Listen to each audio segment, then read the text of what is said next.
반갑습니다. 2주 전에 뵀었는데 또 이렇게 2주 만에 뵙게 되어서 기쁩니다.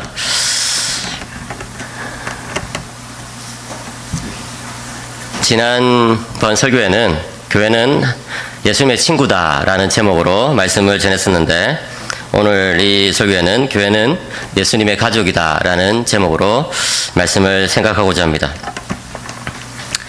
하나님의 나라라는 것은 하나님의 통치를 가리킵니다. 하나님께서는 이 세상을 통치하실 때에 얼마든지 직접적으로 통치하실 수도 있지만 많은 경우에 하나님께서 원하시는 이 기관을 통해서, 매개를 통해서 이 세상을 통치하십니다.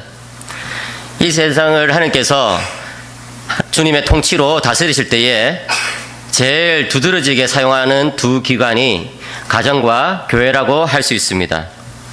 하나님께서 이 세상을 창조하시고 아담과 하와를 지으셨죠. 이 아담과 하와는 최초의 가정이면서 또 제일 첫 교회라고 볼 수가 있을 것입니다. 고대 근동의 여러 신화들을 보면은 신들이 인간을 만들었다는 이야기는 많지만 그 대부분의 신화들은 신들이 인간을 만들 때에 종으로 부리기 위해서, 써먹기 위해서 그렇게 인간을 만들었다라고 적고 있습니다. 그런데 성경은 전혀 다른 가르침을 우리에게 주고 있습니다. 하나님께서 인간을 하나님의 형상대로 지으셨고 또 하나님께서 이 만드신 이 인간을 하나님의 대리 통치자로 세우셔가지고 이 모든 세상을 이 인간들에게 맡기셨다라고 가르치고 있습니다. 그러니까 다시 말해서 인간을 하나님께서는 그만큼 존귀하게 생각하시는 것이고 또 다른 말로 말하면은 인간을 왕으로 세우셨다라고 볼 수 있습니다.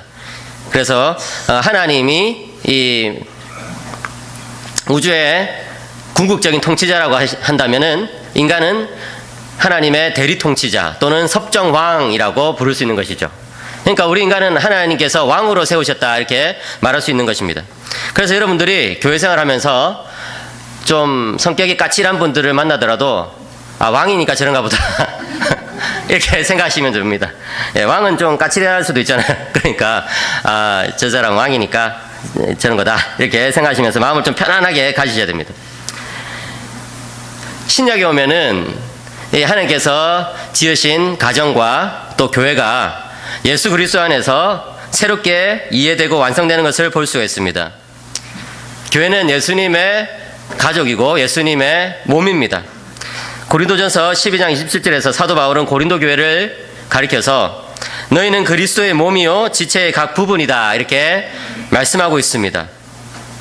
그만큼 하나님은 교회를 소중하게 생각하신다는 뜻이겠죠.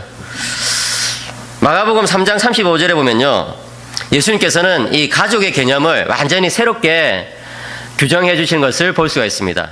예수님께서 오시기 전에는 가족이라고 하면은 이 혈연을 통해서 맺어진 그런 공동체, 이것을 뜻했습니다. 그렇지만 예수님께서 오시고 난 다음에는 그 가족의 개념이 완전히 바뀌어가지고 이렇게 됩니다. 누구든지 하나님의 뜻대로 행하는 자가 내 형제요 자매요 어머니이니라. 예수님을 중심으로 가족이 재편성됐다는 것이죠. 특별히 여러분, 이 사도 바울이 쓴 에베소서 5장 후반부에 보면은 예수님, 또 교회, 그리고 가정, 이 세 가지가 완전히 섞여가지고 나타나는 것을 볼 수 있습니다. 사도 바울은 부부 사이의 연합에 대해서 말하다가 갑자기 에베소서 5장 32절에 이 비밀이 크도다. 나는 그리스도와 교회에 대하여 말하노라 라고 적고 있습니다. 무슨 말이냐면은 예수님이 누군지를 잘 알면 가정이 어때야 되는지를 알 수가 있고 또 예수님이 누구인지를 잘 알면 교회가 어때야 되는지를 알 수 있다 이 뜻인 것이죠. 특별히 오늘 우리가 읽었던 요한복음은 예수님이 어떤 분인지를 너무나 잘 보여주고 또 교회가 어떤 공동체인지를 너무나 잘 묘사해주고 있습니다. 아니나 다를까 요한복음은 예수님을 믿는 사람들을 한 가족이라고 그렇게 적고 있습니다. 요한복음 1장 12절 13절 보시면은 영접하는 자 곧 그 이름을 믿는 자들에게는 하나님의 자녀가 되는 권세를 주셨으니 이는 혈통으로나 육정으로나 사람의 뜻으로 나지 아니하고 오직 하나님께로부터 난 자들이니라. 저는 어디 멀리 여행 가거나 또는 또 강의 때문에 멀리 출두할 때 운전을 하거나 또는 기차를 타고 가면서 하나님께서 저에게 주신 은혜들을 헤아려 보곤 합니다. 하나님께서 저에게 주신 많은 은혜들이 있는데 그 중에서 제일 큰 은혜가 무엇일까? 역시 내가 하나님의 자녀가 되었다는 사실, 내가 정말 하나님의 그 가족으로 이렇게 편입됐다는 사실, 이것이라고 생각하게 됩니다. 그래서 어떤 신학자는 우리들에게 주신 많은 복락 가운데 이 입양, 하나님의 자녀가 된다는 그 입양이야말로 제일 큰 복락이 된다, 이렇게 말한 적이 있습니다. 어떤 주석가는 요한복음을 가족 축제라고 이렇게 묘사를 했습니다. 요한복음에는 특별히 가족 이미지가 워낙 많이 나오기 때문에 그런 것이죠. 예수님께서 하신 이 모든 일은 가족들을 위한 그런 일이고, 또 예수님의 이 십자가와 부활을 통해서 정말 너무나 충만한 가족의 축제가 이루어지게 되었다, 이렇게 설명하는 것입니다.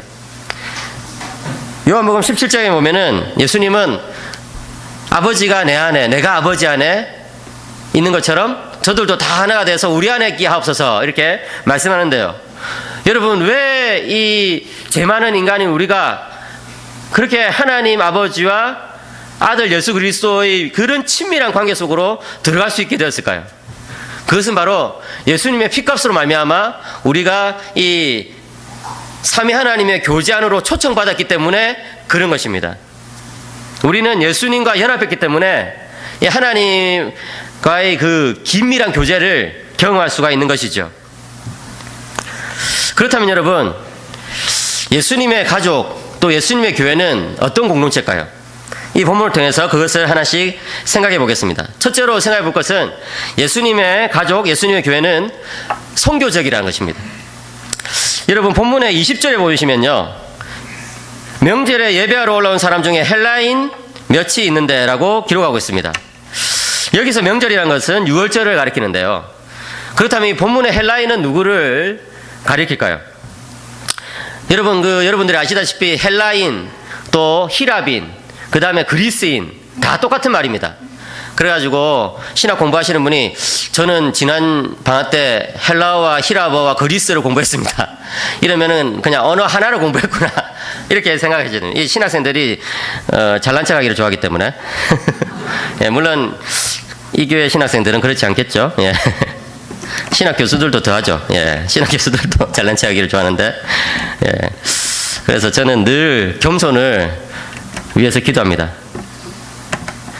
저희 어머니는 항상 저한테 바짝 엎드리라 바짝 엎드리라, 이런 말씀을 자주 하십니다. 작년에는 저보고 또 너는 애벌레다 너는 애벌레니까 그냥 기어다녀야 된다, 이런 말씀 하시더라고요. 그래서 제가 어머니 나이가 40대 중반인 애벌레가 어디 있습니까? 그랬는데 기도하는 중에 난 정말 애벌레다, 이런 것을 깨닫게 됐어요.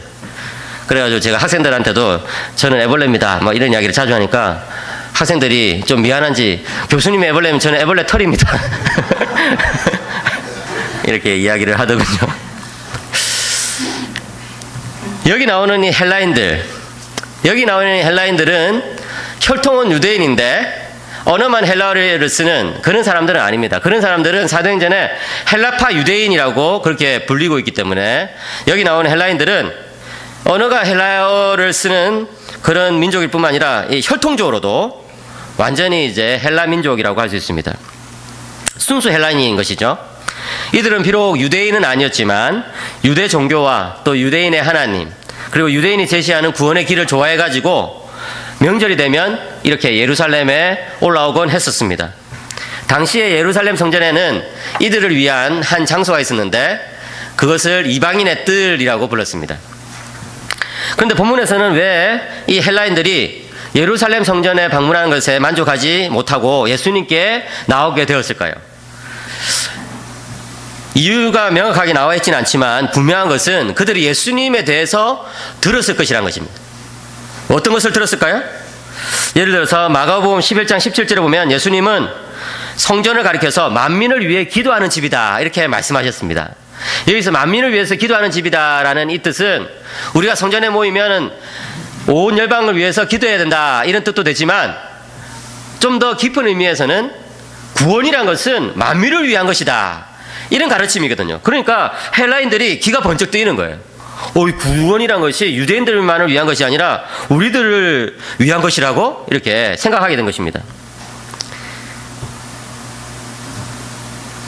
그렇기 때문에 여러분 여기 나오는 이 헬라인들은 사실은 온 세상을 대표하는 그런 어떤 무리들이라고, 그런 사람들을, 온 세상을 상징하는 그런 소수의 사람이라고 우리는 생각해 볼 수가 있을 것입니다. 사랑하는 성도 여러분, 여러분들은 이 온 세상을 선교하기 위한, 열방을 복음하기 위한 이 일에 얼마나 인식하면서 얼마나 열심을 내면서 살아가고 있습니까? 저도 어릴 때부터 예수님을 믿었지만 이 선교적인 삶에 대해서는 별로 관심이 없이 살고 있었습니다. 그런데 그러던 어느 날 신대원 3학년 때 이 새벽 기도회에 가가지고 교수님의 설교를 듣고 기도를 하는 중에 하나님께서 이 선교에 대한 열정을 막 불어넣어 주시는 것을 느낄 수가 있었습니다. 저는 한 가지 중요한 원칙이 있는데, 기도하다가 하나님께서 뜨거운 마음을 주시면은 그냥 그 뒤에 일들은 좀 포기하고 막 기도에 집중하는 그런 원칙이 있습니다. 그래서 그날도 그냥 아침 식사도 그러고 그냥 계속해서 기도에 집중했습니다. 그래서 선교적인 삶에 대해서 막 계속해서 부르짖었는데, 부르짖는 중에 하나님께서 갑자기 아시아를 저에게 주시옵소서 이런 메시지를 저한테 주시는 것 같은 느낌을 받았습니다. 예, 깜짝 놀랐어요. 아시아를 주시옵소서. 이게 도대체 무슨 기도냐? 근데 여러분, 기도하다가 하나님께서 어떤 메시지를 주시면 그걸 가지고 참 부르짖을 수 있어야 됩니다. 왜냐하면 하나님께서는 우리들에게 어떤 새로운 사명을 주실 때에 먼저 기도로 그 사명을 찾아가도록, 기도로 그것을 붙들도록 하시는 그런 일들을 우리는 교회사에서 또 성경에서 볼 수가 있거든요. 예. 느헤미야도 그렇지 않습니까? 예? 기도를 하는 중에 이 예루살렘 이 성벽을 재건해야 되겠다 이런 그런 불같은 열정이 타오르잖아요. 그런 것처럼 저도 그날 아침에 이것은 놓칠 수 없다 이래가지고 그냥 아시아를 주에게 주시옵소서 계속 아시아 하면서 기도를 했습니다. 그래서 아침도 그러고 1교시를 이제 들어갔더니 그 기도를 좀 들었든지 옆에 전도사님들이, 전도사님 이번 여름에 아시아에 여행 갑니까? 이렇게 헛다리 짚으면서 왜 아시아를 달라고 합니까? 아시아입니까? 아시아랍니까? 이러면서 엉뚱하게 질문을 하더군요. 그런데 정말 여러분, 제가 그 여름에 일본에 단기 선교를 가게 되었습니다. 그리고 그 다음 해도 일본에 또 선교를 가게 되었습니다. 그리고 그 다음에는 중앙아시아인 카자흐스탄에 가가지고 청년들에게 복음을 전할 수 있게 되었습니다. 그리고 시간이 좀 지난 다음부터 지금까지 매년 중국에 한 차례 또는 두 차례 가가지고 복음을 전하고 있습니다. 그리고 이번 여름에는 말레이시아 가가지고 복음을 전할 것입니다. 신약 성경에서 여러분, 이 이방인들에게 복음을 전하는 이 선교 사역에 제일 먼저 헌신했던 분이 누구일까요? 아마도 많은 분들이 사도 바울이겠죠. 이렇게 대답할 것입니다. 갈라디아서 2장 8절에서 사도 바울은 자신을 이방인의 사도라고 표현을 했습니다. 그러나 여러분, 사도 바울이 본격적인 선교 여행을 떠나기 전부터 베드로는 이방인 백부장 고넬료에게 복음을 전하였다는 것을 우리는 사도행전 10장을 통해서 읽을 수가 있습니다. 하지만 여러분, 신약 성경에서 이방인들에게 제일 먼저 복음을 전한 분은 역시 예수님이셨습니다. 예, 예수님은 그런 점에서 선교사라고 부를 수가 있는 것이죠. 예수님은 유대와 사마리아와 갈릴리에서만 사역하신 것이 아닙니다. 이 지도에서 보시는 것처럼 예수님은요, 이방인들이 사는 데가볼리라는 지역에 가서도 복음을 전하신 것을 우리는 알 수가 있습니다. 여기 데가볼리라는 것은 영어로는 데카폴리스라고 하는데, 이 데카라는 말은 10개라는 뜻이고요, 폴리스라는 말은 도시라는 뜻입니다. 이 헬라어로. 그래서 이 데카폴리스라는 이 지역은 주로 요단강 동편에 있던 도시들이었는데, 이방인들이 살았습니다. 예수님은 거기서도 사역을 하셨던 것이죠. 유대인들은요, 여러분, 이방인들이 사는 이 데카폴리스에 가지 않았습니다. 왜냐하면은 자칫 잘못하면은 자기가 부정해지기 때문에 그런 것이죠. 그리고 또 문화라든지 식습관 이런 것들이 완전히 달랐기 때문에 그렇습니다.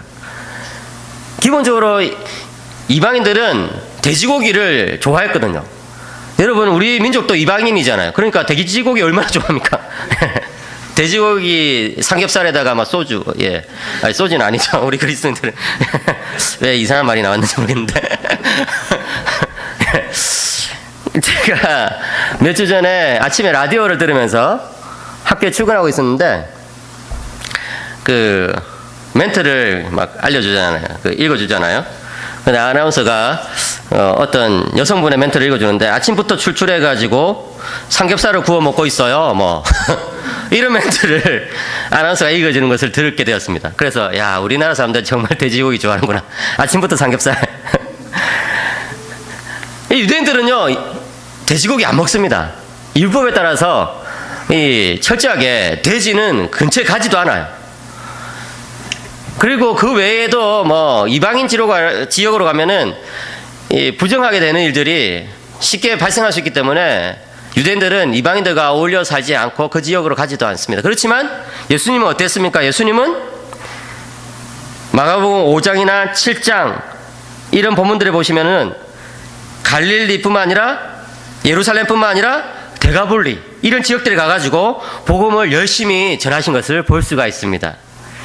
그래서 이 본문에 나왔던 우리가 읽었던 이 본문에 나왔던 헬라인들도 어쩌면 이 데가볼리에서 온 헬라인이 아닐까라고 추측하는 주석가들도 있습니다. 여러분, 요한복음 2장 21절에서 예수님은 자신의 육체를 가리켜서 성전이라고 표현하셨습니다.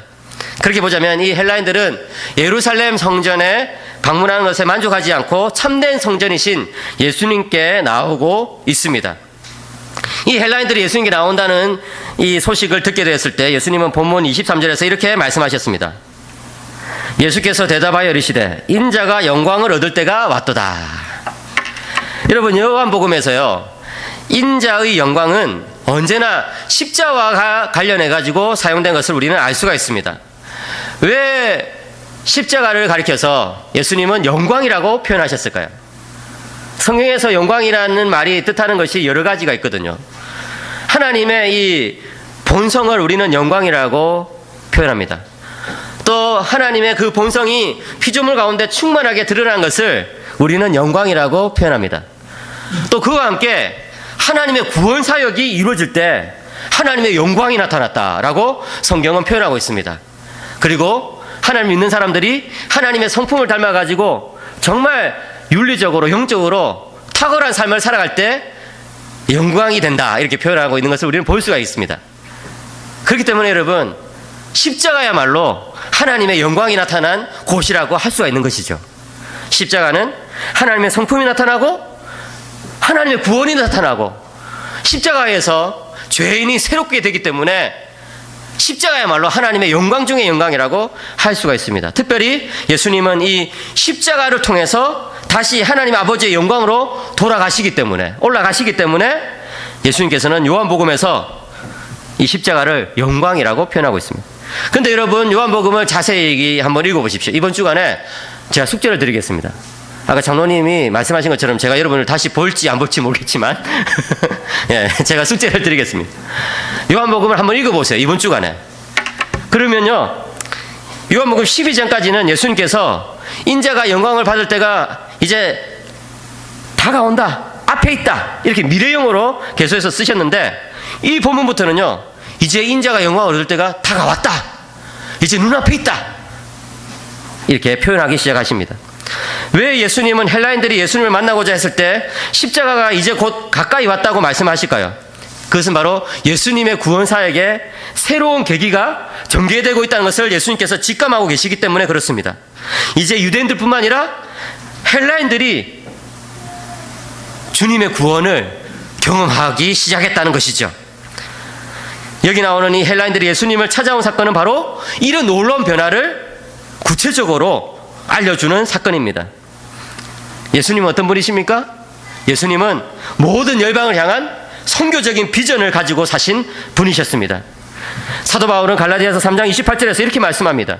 너희는 유대인이나 헬라인이나 종이나 자유인이나 남자나 여자나 다 그리스도 예수 안에서 하나이니라. 예. 세상 모든 열방이 주님 안에서 하나이다. 그렇기 때문에 여러분, 예수님을 닮은 교회, 예수님을 닮은 가정은 선교에 힘쓰게 되어 있습니다. 교회는 선교 공동체입니다.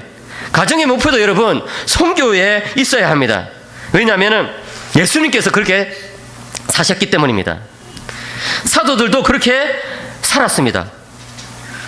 예수님을 닮은 교회는 마음속에 항상 이런 세계 열방을 향한 비전이 있게 마련입니다. 교회는 모든 민족으로 구성된 새 언약의 백성이기 때문에 그런 것이죠. 여러분들이 직장에서도 선교적인 삶을 사시기 바랍니다. 여러분들이 가정에서도 또 만나는 사람들 사후에게서도 선교적인 삶을 사시기 바랍니다. 그렇게 살다 보면은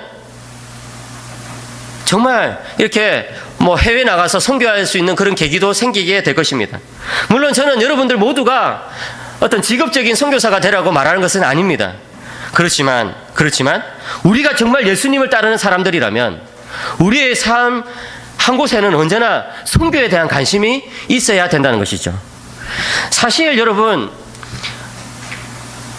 먼 곳에 나가서 선교하는 그런 수평적인 선교뿐만 아니라 우리들의 자녀들에게, 우리들의 후배들에게 선교하는 이 수직적인 선교가 오늘날 매우 중요해지고 있다고 볼 수 있습니다. 가정이 선교지가 되고 있습니다. 제가 2주 전에도 말했지만 저는 그런 것을 정말 자주 느낍니다. 얼마 전에는 또 예배 드리는데, 가정 예배 드리는데 저희 큰 녀석이 아빠 하나님을 진짜 믿어요. 저보고, 목사인 저보고 아빠 진짜 하나님 믿어요? 이런 거예요. 그래, 믿지, 하나님 믿지. 나는 하나님 믿기 힘든데요? 왜? 하나님이 보여야 믿죠. 하나님 보이지도 않는데 어떻게 믿어요? 그래서 아들아, 하나님은 보이지 않지만 하나님의 말씀이 있잖아. 하나님의 말씀을 통해서 우리들에게 하나님이 계시다는 것을 알려주고 있잖아. 그랬더니 이 말씀이 하나님이 썼다는 것을 어떻게 알아요? 이야, 진짜. 이게 신학 용어로 여러분 성경 비평이라고 그럽니다. 예, 성경이 진짜 하나님 말씀인지 아닌지 이것을 비평하는 것을 성경 비평이라고 해요. 이제 초등학교 6학년짜리 애가 성경 비평을 하고 있는 거예요. 여러분, 워낙 이 세상이 물질주의화되어 있고 또 과학주의화되어 있으니까 눈에 보이는 것 외에는 믿지 않아요. 사람들이 하나님 왜 믿지 않습니까? 눈에 안 보이니까. 그래서 제가 하나님은 눈에 보이지 않고 또 이게 하나님의 말씀인지 아닌지 모르지만 너는 아직까지 잘 모르겠지만 아빠 엄마는 하나님을 만났단다. 하나님 정말 만났어 나는. 그렇게 이야기하니까 이 아들이 진짜예요? 언제요? 아빠가 중학교 2학년 때 수련회 가가지고 하나님 만났단다. 이러면서 제가 중학교 2학년 때 저기 밀양 근처로 수련회 가가지고 하나님 만났던 스토리를 그냥 쫙 들려줬더니 애가 눈을 깜빡깜빡하면서 아빠 나도 하나님 정말 만났으면 좋겠어요. 이렇게 이야기하는 거예요. 여러분, 가정이 선교지입니다. 그걸 여러분 아셔야 돼요. 저는 참 철없던 시절에는 장로님 아들, 딸들이 또는 집사님 아들, 딸들이 교회 안 나가고 이러면은 막 정죄하고 판단했습니다. 어떻게 장로가 돼가지고 자기 자식도 저렇게. 근데 제가 목사가 돼 보니까 그게 쉬운 일이 아니에요, 정말. 예? 저는 요즘 새벽기도 나가지고 기도하는 제목 중에 하나님 우리 자녀들 진짜 공부 잘하고 출세하고 이런 거 하나도 필요 없고 예수님 믿게 하여 주시옵소서. 죽을 때까지 정말 주님 부인하지 않고 살아가게 하여 주시옵소서. 이미 언약 백성 되었지만 언약 백성답게 살게 하여 주시옵소서. 그걸 저는 기도하는 거예요. 특별히 여러분, 아이들에게 복음을 전하는 거 너무나 중요한 일입니다. 서울 근처에 있는 어떤 교회에서 어린이 전도 집회를 열었습니다. 제가 그 교회 목사님부터 직접 들었는데 그 전도 집회하는 그날 어떤 아이가 불신 가정에서 처음으로 교회를 오게 되었어요. 그런데 그날 목사님이 전하는 복음을 듣고 예수님을 믿게 되었는데 이 아이가 예수님을 믿자마자 막 엉엉 울기 시작하는 거예요. 그래가지고 막 목사님과 전도사님들이 울지 마라, 이제 집에 데려다 줄 테니까 울지 마라 그래. 근데 집에 가는 본관에서도 막 계속 울고. 그 마침내 이제 엄마를 만났어요. 집에 가가지고 엄마를 만났는데 엄마를 얼싸안고 더 크게 우는 거예요. 그러니까 엄마가 막 깜짝 놀라가지고 얘야 무슨 일이냐? 교회 가서 누구한테 얻어맞았냐? 그렇게 하니까 이 애가 하는 말이 엄마 그게 아니야. 나 오늘 예수님을 만났어. 그런데 엄마도 예수님 믿어야 돼. 예수님 안 믿으면 지옥 간대. 엄마도 예수님 믿고 천국 가자. 그러면서 막 엄마를 부여잡고 엉엉 울더랍니다. 엄마가 너무 황당해가지고 도대체 이게 무슨 일인가 이랬는데 그 아이를 통해서 몇 달이 못 되어 그 가족 전체가, 엄마 아빠 그 가족 전체가 교회에 나오게 되었습니다. 사랑하는 성도 여러분, 아이들에게 복음을 전한다는 거, 청소년들에게 복음을 전한다는 거, 오늘날 시대는 참 더 힘듭니다. 그렇지만 우리는 이 일을 포기할 수 없어요. 왜? 한 영혼이 변화되면은 그 영혼을 통해서 하나님께서 한 민족을 바꾸실 수가 있기 때문에 그런 거예요. 하나님은요 살아계시는 분이십니다. 하나님은 역사하는 분이시기 때문에. 그렇기 때문에 우리는 가정에서나 직장에서나 어디서든지 선교적인 삶을 살아야 합니다. 둘째로 우리가 생각해 볼 것은 예수님의 가족, 예수님의 교회는 자기 희생적이라는 것입니다. 24절에 보시면요, 예수님은 주님의 그 십자가의 의미에 대해서 정말 너무나 잘 말씀해 주십니다. 24절 여러분 같이 한번 읽어볼까요? 24절 시작. 내가 진실로 진실로 너에게 이르노니 한 알의 밀이 땅에 떨어져 죽지 아니하면 한 알 그대로 있고 죽으면 많은 열매를 맺느니라. 저는 이 말씀을 계속해서 묵상하면서 참 눈물이 많이 납니다. 한 알의 밀이 땅에 떨어져 죽지 아니하면 한 알 그대로 있고 죽으면 많은 열매를 맺느니라. 여러분들 중에서 뭐 농사를 지어본 분들은 아마 많지 않을 거라고 그렇게 저는 추측합니다. 저도 부산에서 태어나가지고 뭐 계속 자라고 서울에서 또 지내다가 다시 부산에 내려왔기 때문에 농사라는 것을 지어본 적이 없었는데 유학 가가지고 뭐 상추, 깻잎 뭐 이런 게 너무 먹고 싶어가지고 한번 심어봤어요. 학교에서 텃밭을 얻어가지고 한번 심어봤는데 농사라는 것을 처음 지어보니까 뭐 심어가지고 물을 줘도 아무 변화가 없더라고요. 그래가지고 한 일주일 지난 다음에만 다시 막 파보고 이랬습니다. 씨앗들아 잘 있니? 뭐 하고 있냐? 빨리 안 나오고. 근데 예수님 시대 사람들은 농사와 목축 또 업 이런 것들이 주 생산 수단이었기 때문에 예수님의 비유를 쉽게 이해할 수 있었습니다. 그렇지만 농사를 지어본 적이 없는 사람이라 할지라도 이 비유를 이해하는 것이 어려운 것은 아닙니다.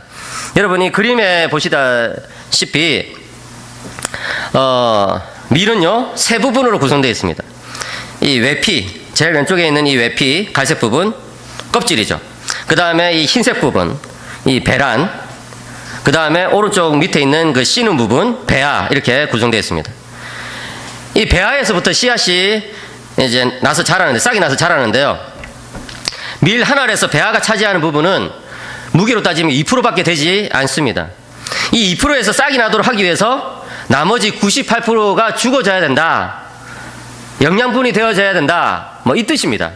예수님 말씀을 좀 과학적으로 설명하자면은 무슨 말입니까? 씨의 죽음이 많은 결실을 맺는 생명이 생겨나도록 하는 것처럼 예수님의 죽음은 많은 수확이 생겨나도록 합니다. 오늘 우리가 찬송 불렀던 것처럼 예수님의 피로 말미암아 우리는 구원을 받은 것이죠. 여러분, 제가 찾아보니까 이런 원리는요, 하나님께서 만드신 피조물 세계 전반에 퍼져 있더군요. 계란, 여러분, 계란 좋아하십니까? 예. 계란에서 병아리가 되는 부분은 계란 노른자 위에 흰점 같은 배반 씨눈이 성장해서 병아리가 되는 것입니다. 나머지 흰자와 노른자 부분은요, 태아 상태의 병아리의 양분이 되어줍니다. 다시 말해서 이 작은 배반이 병아리가 되도록 하기 위해서 나머지 부분은 죽어져야 됩니다. 우리 몸도 마찬가지예요. 여러분, 제가 의학 관련된 것들을 좀 이제 찾아봤는데요. 다음 그림을 보시면은 우리 몸은 60조개에서 100조개 정도의 세포로 구성되어 있습니다. 엄청나게 많죠. 60조개. 예. 그 세포들이 계속해서 죽고 새로 생성되는 일이 반복되는데요. 이 세포의 죽음과 생성에 대한 복잡한 이론들이 있지만 의학계에서 공통적으로 말하는 이론을 하나 소개하자면은 세포의 죽음은 크게 두 가지가 있습니다. 하나는 타살적인 죽음으로서 그림에서 보시다시피 왼쪽에 나오는 네크로시스의 죽음이라고 합니다. 이 의학 용어라서 좀 어렵죠. 네크로시스의 죽음. 예를 들어서 벌레에게 물리면 그 자리에 세포들이 죽는 겁니다. 이런 세포의 죽음은요, 뭐 아무 일이 일어나지 않는 거예요. 그냥 뭐 이제 다시 세포들이 새로 생성되면 되는 것이죠. 그런데 오른쪽에 보이는 이런 죽음은 자살적 죽음인데 그것은 아포프토시스의 죽음이라고 합니다. 이 아포프토시스의 죽음은 뭐냐면은 잘 지내고 있던 세포가 자기 스스로 그냥 분해해버리는 거예요. 자기 스스로 이렇게 분해해가지고 죽는 거예요. 그렇게 되면 어떻게 되느냐? 그렇게 죽어진 세포들의 그 조각들이 주변 세포들에게 영양분을 공급해가지고 다른 세포가 생성되게 되는 것이죠. 우리 몸은 끊임없이 수많은 세포들이 이런 아포프토시스의 죽음을 맞이함으로써 매 초마다 2,500만 개의 새로운 세포들이 새롭게 형성되고 있습니다. 자기를 죽이지 못하고 끝까지 살려고 하는 세포가 뭐냐면 암세포인 거예요. 암세포는요, 다른 세포를 죽여가지고 계속 영양분을 이렇게 빨아당겨가지고 이 사람의 생명 활동을 결국은 망가뜨리는 것이죠. 별의 폭발과 새로운 별의 탄생도 마찬가지예요. 제가 이 그림은 나사에서부터 훔쳐왔는데, 예, 미국의 항공우주국, 예, 훔쳐왔다고 말해서 죄송하지만 그냥 일반인들에게 공개되어 있는 그림이에요. 그냥 쉽게 가져올 수 있어요. 이 뭐냐면은 여러분, 이 광활한 우주, 거기에 별들이 엄청 많잖아요. 근데 그 별들의 무게를 다 합쳐놓은 것보다 더 많은 물질들이 이 우주에 펴져 있는데 그것을 성간물질이라고 해요. 별들 사이에 있는 성간물질. 근데 이 성간물질들이 너무 옅게 이렇게 흩어져 있기 때문에 가만히 놔두면 아무 일이 생기지 않습니다. 근데 이 옅게 흩어져 있는 이 많은 성간물질들이 이렇게 하나씩 모여들어가지고 새로운 별을 형성하는 계기가 있는데요.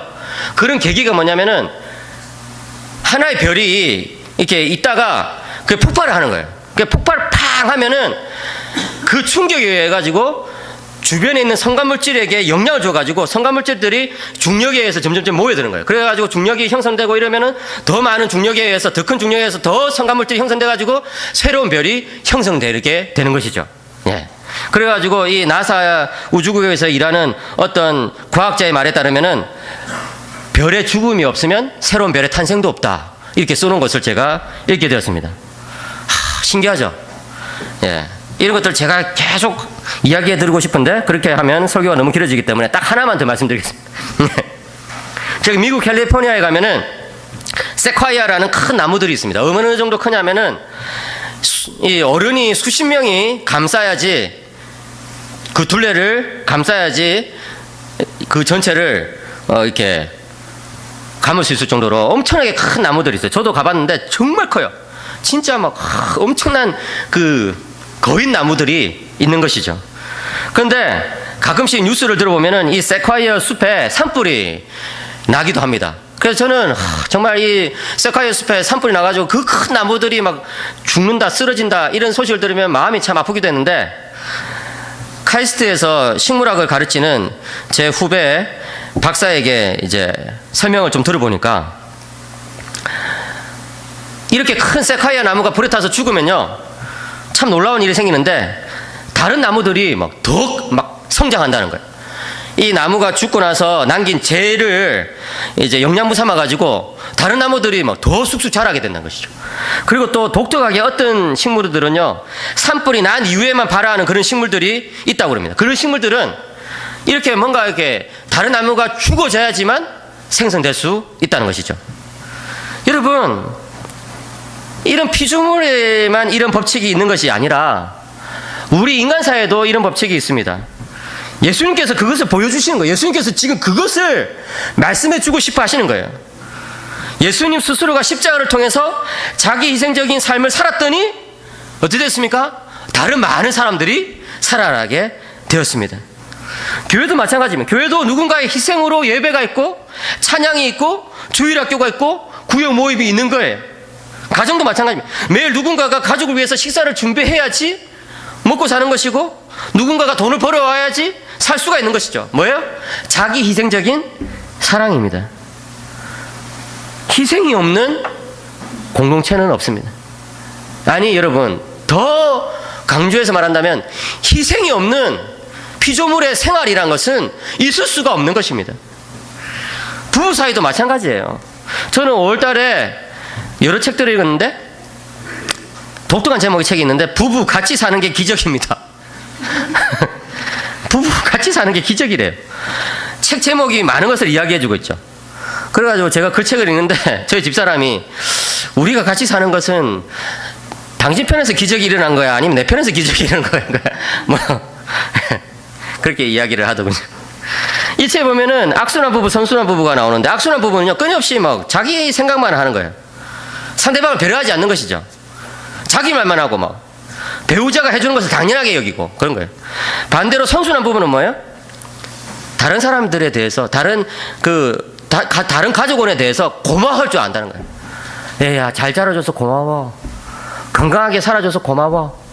여보 일해줘서 고마워. 여보 이렇게 식사를 준비해줘서 고마워. 이렇게 평범한 일상 가운데서 감사의 제목들을 찾는다는 것이죠. 그리고 다른 사람 세워준다는 거예요.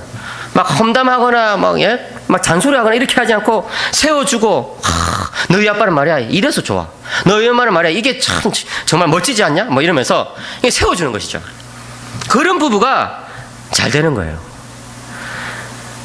여러분, C.S. 루이스는요 최하위층 없이 최상위층이 설 수 없다라는 유명한 말을 남겼습니다. 무슨 말입니까? 예를 들어서 예배에서 최상위층의 일은 뭐냐면은 설교라고 할 수 있을 겁니다. 그죠? 설교가 제일 중요하겠죠. 그렇지만 여러분, 설교가 제대로 서기 위해서는요 다른 일들이 있어야 되는 거예요. 찬양대가 열심히 찬양을 준비하고, 그 다음에 또 주차위원들이 주차 안내를 하고, 그 다음에 뭐 안내위원들이 주보를 나눠주고, 헌금위원들이 막 헌금을 또 이렇게 딱 봉사를 하고, 그죠? 방송실에서 뭐 이렇게 또 준비를 하고, 그런 모든 것들이 다 합력을 해야지. 식당 봉사하시는 분들 또 식당 봉사를 통해서 또 섬기고, 이런 것들이 다 합력이 돼가지고 돼야지 이 최상위층의 설교가 설 수 있다. 그러니까 저는요 예배를 드릴 때마다 참 감격스러워요. 왜냐하면은 이 예배의 자리를 위해서 얼마나 많은 성도들이 봉사를 하고 있을까. 가정도 마찬가지입니다, 여러분. 다른 사람의 희생을 강요하면 문제가 있는 그런 가정, 그런 교회가 되겠지만, 자기 스스로를 희생해서 남을 살리면 뭡니까? 예수님을 닮은 가정, 예수님을 닮은 교회가 된다는 것입니다. 사랑하는 성도 여러분, 하늘의 교회는 그런 교회가 되기를 축복합니다. 여러분의 가정은 그런 가정이 되기를 축복합니다. 그게 바로 예수님께서 원하시는 가정과 교회입니다. 이제 마지막 세 번째로 생각해 볼 것은 예수님의 가족 교회는 올바르게 자기를 미워한다는 것입니다. 25절에 보시면요, 예수님은 십자가의 길, 자기 희생적인 삶의 원리를 한 번 더 말씀하십니다. 25절 같이 한번 읽어볼까요? 25절 시작. 자기의 생명을 사랑한 자는 잃어버릴 것이요, 이 세상에서 자기의 생명을 미워하는 자는 영생하도록 보존하리라. 여러분, 이 구절은요 아주 역설적이에요. 무슨 말입니까? 자기 생명을 사랑하는 사람은 오히려 그 생명을 잃게 된다. 여기서 자기 생명을 사랑한다는 것은 하나님의 주권과 권리를 근본적으로 부정하는 그런 삶을 뜻합니다. 그런 사람은요 자기를 하나님보다 더 높이 올려둬요. 자기 우상화의 삶을 추구하는 것이죠. 여러분, 성경 전체에서요 창세기부터 계시록까지 끊임없이 경계하는 것이 뭐냐면은 우상숭배. 우상숭배 해서는 안 된다. 왜 그런 줄 아세요? 사람은요 가만히 놔두면요 자기를 숭배하고 싶어 하거든요. 사람은요 가만히 놔두면요 자기가 제일 잘난 줄 알거든요. 그리고 가만히 놔두면은 자기 마음대로 하고 싶어 하거든요. 다른 사람을 희생시켜서라도 자기를 제일 위에 두고 싶어 한다는 것이죠. 그런 사람은 어떻게 됩니까? 스스로 멸망을 자초하게 됩니다. 그게 바로 아담이 갔던 길이에요. 아담은 하나님보다 높아지려고 했지만 사탄의 종이 되어버렸죠. 반대로 예수님 뭐라고 말씀하십니까? 이 세상에서 자기의 생명을 미워하는 사람은 영생하도록 보존할 것이다 라고 말씀합니다. 여기서 자기의 생명을 미워한다는 것이 무엇일까요? 그것은 자기의 이익을 추구하지 아니하고 자기의 생각을 앞서세우지 아니하고 하나님을 더 사랑하는 것을 뜻합니다. 그런 사람은 자기의 욕심과 자기의 관심을 다 하나님 앞에 내려놓고 하나님의 말씀을 지키기 위해서 살아갑니다. 날마다 자기를 부인하면서 자기 십자가를 지고 살아가는 것입니다. 칼빈은요, 그리스도의 삶의 제일 원리는 자기를 부정하는 것이다 라고 말했습니다. 왜 그래요? 내 생각은요, 하나님 생각하고 충돌하기 때문에 그런 것이거든요. 아까 기도하신 집사님이 말씀하신 것처럼 우리의 생각, 우리의 어떤 뜻을 일단 접어두고 세상적인 욕망을 접어두고 우리는 예배에 참석해야 돼요. 그렇지 않으면요, 예배를 통해서도 우리는 우리의 욕구를 채울 수가 있게 됩니다. 잘못된 것이죠. 오늘날 한국교회가 위기에 처한 이유가 뭘까요?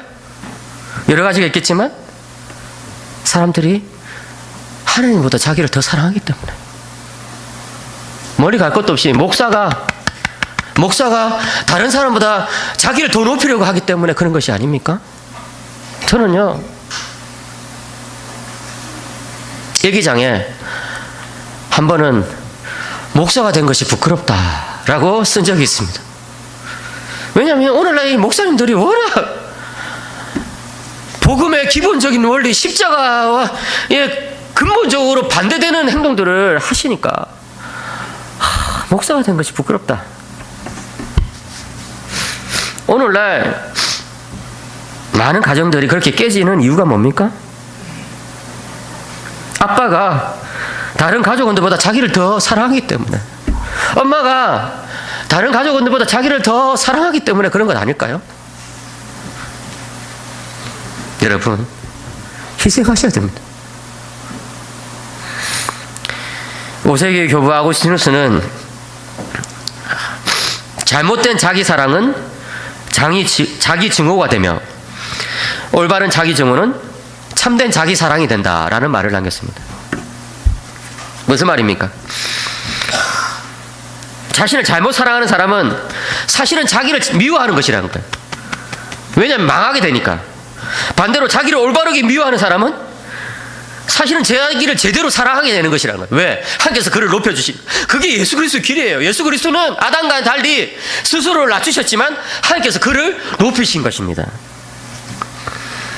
그렇다면 여러분, 어떻게 하면 우리는 잘못된 자기 사랑, 빗나간 자기 중심의 그런 고리를 끊고 하나님과 이웃을 위해서 자기를 올바르게 미워하고 포기할 수 있는 그런 사람이 될 수 있을까요? 아구스티누스는 또 다른 글에서 사랑의 완성은 하나님의 은혜에 달려있다. 그리고 이웃을 사랑하는 능력은 하나님에 대한 사랑에 달려있다라는 정말 위대한 말을 남겼습니다. 무슨 말입니까? 사랑의 완성이 하나님의 은혜에 달려있다는 거예요. 여러분, 불신자도 다른 사람을 사랑하겠지만 신자가 다른 사람을 사랑하는 것과 불신자가 다른 사람을 사랑하는 근본적인 차이는 뭔지 아세요? 신자는 하나님의 은혜를 받아서 다른 사람을 사랑한다는 거예요. 그렇기 때문에 여러분, 기도가 중요한 거예요.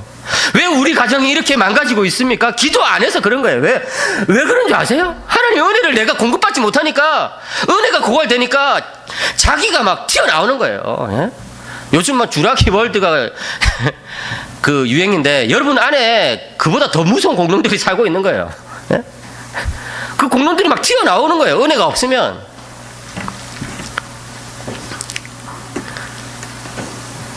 이웃을 사랑하는 능력은 하나님에 대한 사랑에 달려있습니다.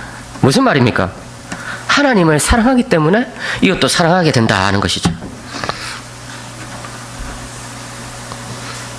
그렇게 보자면 우리의 인생은 하나님을 더 많이 사랑하고 자신을 덜 사랑하는 그런 여정이라고 볼 수 있습니다. 사랑하는 성도 여러분, 이번 한 주간 살면서 한번 물어보세요. 내가 찬양하는 이유가 하나님을 더 사랑하기 위해서 찬양하는 거냐? 내가 기도하는 이유가 하나님을 더 사랑하기 위해서 기도하는 거냐? 내가 직장생활을 하는 것도 하나님을 더 사랑하기 위해서 직장생활을 하는 거냐? 우리가 하나님을 위해서 자신을 내려놓으면 가정도 살고 교회도 살고 결국엔 나도 살게 될 것입니다. 그것이 본문에서 예수님께서 말씀하신 거예요. 26절에서 사람이 나를 섬기려면 나를 따르라. 나 있는 곳에 나를 섬기는 자도 거기 있으려니 사람이 나를 섬기면 내 아버지께서 그를 귀히 여기시리라. 무슨 말입니까? 예수 그리스도의 길을 가면 하나님께서 높여주신다는 거예요. 얼마 전에 저는 그 호통판사로 유명한 천종호 판사님과 그 사모님을 만나가지고 식사할 기회가 있었습니다. 여러분, 천종호 판사님 아시죠? 그 비행 청소년들을 다시 회복돼가지고 정상적인 삶을 살 수 있도록 돕는 귀한 일을 하시는 분이잖아요? 그분과 이렇게 함께 식사하면서 뭐 이런저런 대화를 나누는데, 그분도 참 대단하시지만 그분 사모님도 정말 대단하시더군요. 그분들은 저기 금정구에 있는 조그마한 교회 다니시는데요. 그 교회는 비행 청소년들과 또 고아들이 많이 다니는 교회입니다. 그 사모님은 고아들이 많이 있는 그 주일학교 반을 맡아가지고 섬기시는데 애들이 말을 잘 안 듣는데요. 한 번은 어떤 고아아이가 너무 말을 안 들어가지고 뭐 속이 상해가지고 그 아이를 앉혀놓고 그냥 1시간 동안 교회에서 통성기도를 했답니다. 그 1시간 동안 그 아이를 붙잡고 통성기도를 해도 아이가 그냥 눈만 멀뚱멀뚱 쳐다보면서 아무런 변화가 없고 아무런 그런 어떤 뭐 반응이 없더래요. 그래가지고 너무 답답해가지고 사모님이 도대체 너는 뭘 원하냐? 그렇게 물었더니 그 아이가 가족을 원합니다. 가족을. 이런 말을 하더랍니다. 그 말을 듣는 이 사모님의 마음이 너무 찢어지는 것 같아가지고, 그래, 그렇구나. 너는 내가 해줄 수 없는 것을 원하는구나. 내가 너의 가족이 될 수는 없을지 모르겠지만 그래도 내가 너를 위해서 기도할게 하면서 그 사모님이 그 주간부터 교회에서 밤을 새기 시작했어요. 여러분, 부장판사 사모가 무슨 답답한 일이 있어가지고 교회에서 계속해서 밤을 새겠어요. 그냥 밤새도록 그냥 교회에서 기도하고 잠이 들고 이렇게 그렇게 하기를 몇 달 동안 했더니 그 아이가 변화되더랍니다. 그 아이가 정말 놀랍게 변화되는 것을 볼 수 있게 되었습니다. 그런 이야기를 하는데 사모님이 눈이 그냥 반짝반짝 빛이 나요. 그러니까 제가 그 말씀을, 그 이야기를 들으면서 그게 오늘 이 본문 25절에서 말하는 이거다. 자기의 생명을 미워하는 자는 영생하도록 보존하리라. 사랑하는 성도 여러분, 여러분들이 영생을 맛보고 싶으십니까? 그렇다면 예수님께서 가신 그 길을 가시기 바랍니다. 그 길은 뭡니까? 자기 포기의 길, 자기 죽임의 길, 자기 헌신의 길, 자기 내려놓음의 길, 자기 부인의 길입니다. 그 길은 너무나 힘이 들 것입니다. 그렇지만 우리가 성령님의 은혜를 힘입어서 그 길을 가게 되면 어느덧 우리가 섬기는 그 아이도 살아나고 우리 가정도 살아나고 우리 교회도 살아나게 될 것입니다. 그리스도의 길이 바로 이 길입니다. 이 길을 가기로 작정하는 여러분들 되시기를 주님의 이름으로 간절히 부탁드립니다. 기도합시다.